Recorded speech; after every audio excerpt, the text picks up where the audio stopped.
Hai, Assalamualaikum warahmatullahi wabarakatuh. Perkenalkan, saya Ahmad Fedrik dengan NIM L1A1191147 dari ruang R001.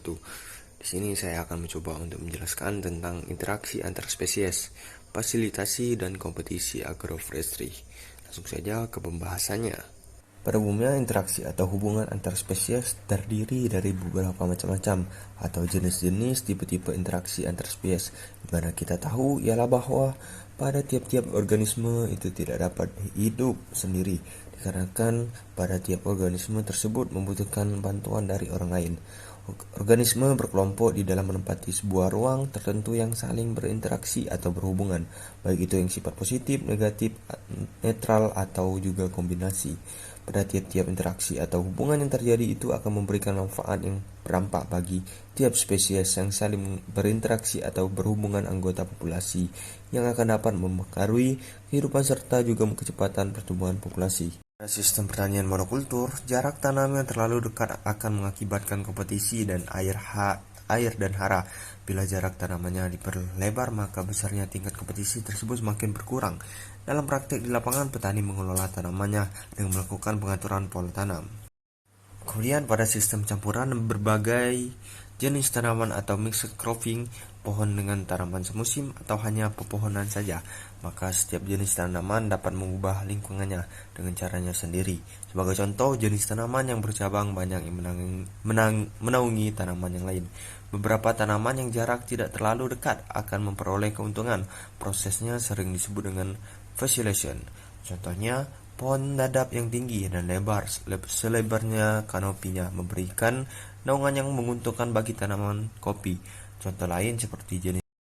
Selanjutnya, pada proses terjadinya interaksi langsung atau tidak langsung dalam sistem pertanian campuran, kompetisi antar tanaman yang ditanam berdampingan pada satu lahan yang sama sering terjadi. Bila ketersediaan sumber kehidupan tanaman berada dalam jumlah terbatas, kompetisi ini biasanya diwujudkan dalam bentuk hambatan pertumbuhan terhadap tanaman lain. Hambatan dapat terjadi secara langsung maupun tidak langsung. Hambatan secara langsung misalnya melalui efek alelopati, tetapi hambatan secara langsung ini jarang dijumpai di lapangan. Hambatan tidak langsung dapat melalui berkurangnya intensitas cahaya karena naungan pohon, atau menipisnya ketersediaan hara dan air karena dekatnya perkaraan dua jenis tanaman yang berdampingan. Tanaman kadang-kadang mempengaruhi tanaman ini lain melalui partai ketiga, yaitu bila tanaman tersebut dapat menjadi inang bagi hama atau penyakit bagi tanaman lainnya. Pada faktor penyebab terjadinya interaksi, secara umum interaksi yang bersifat negatif dapat terjadi karena yang pertama, keterbatasan daya dukung lahan yang menentukan jumlah populasi maksimum dapat tumbuh pada suatu lahan. Kemudian keterbatasan faktor pertumbuhan pada suatu lahan. Nah, pada populasi maksimum, konsep daya dukung alam merupakan konsep yang juga penting untuk diketahui oleh ahli ekologi. Konsep ini menggambarkan tentang jumlah maksimum dari suatu spesies di suatu area, baik sebagai sistem monokultur atau campuran. Suatu spesies mungkin saja dapat tumbuh dalam jumlah yang melimpah pada suatu lahan. Apabila dua spesies tumbuh bersama pada lahan tersebut, maka salah satu spesies lebih kompetitif daripada yang lain. Kemudian keterbatasan faktor pertumbuhan. Nah, salah satu syarat terjadinya kompetisi adalah keterbatasan faktor pertumbuhan air, hara, dan cahaya. Nah, pertumbuhan tanaman mengalami kemunduran. Jika terjadi penurunan ketersediaan satu atau lebih faktor, kekurangan hara di suatu lahan mungkin saja terjadi karena kesuburan alami yang memang rendah atau karena besarnya proses kehilangan hara pada lahan tersebut. Misalnya karena penguapan dan pencucian. Kekurangan air dapat terjadi karena daya menyimpan air yang rendah, distribusi curah hujan yang tidak merata, atau proses kehilangan air atau aliran permukaan yang cukup besar. Nah, pengetahuan akan ketersediaan faktor pertumbuhan air dan hara, pengetahuan akan kebutuhan tanaman ini sangat diperlukan dalam pelaksanaan agroforestry. Dalam sistem agroforestry, interaksi positif dan negatif dalam jangka pendek terutama ditekankan pada pengaruhannya terdapat produksi tanaman semusim. Nah, pada prinsip ada 3 macam interaksi di dalam sistem agroforestry, yaitu yang pertama interaksi positif, interaksi netral, interaksi negatif. Interaksi positif itu saling menguntungkan. bila peningkatan produksi satu jenis tanaman diikuti oleh peningkatan produksi tanaman lainnya.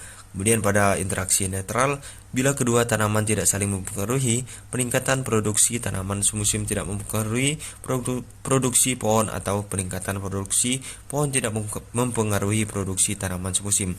Nah, yang terakhir, interaksi negatif atau kompetisi atau persaingan, saling merugikan. Bila peningkatan produksi satu jenis tanaman diikuti oleh penurunan produksi tanaman lainnya, ada kemungkinan pula terjadi penurunan produksi keduanya. Next, mengelola interaksi pohon tanam tanaman. Dalam subbab sebelumnya telah diuraikan berbagai macam interaksi positif yang menguntungkan dan yang negatif yang merugikan. Nah, dalam studi kasus 3 juga ditunjukkan bahwa jagung menghasilkan produksi yang terbesar jika dikombinasikan dengan peltophorum.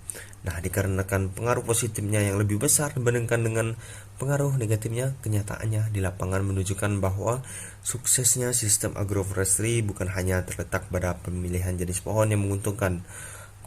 Kunci keberhasilan dari sistem ini sangat tergantung dari pengelolaan pohon yang dapat menekan pengaruh yang merugikan dan memaksimalkan pengaruh yang menguntungkan, atau dengan kebutuhan tenaga kerja yang masih dapat diterima. Baik, mungkin itu saja yang bisa dapat saya sampaikan.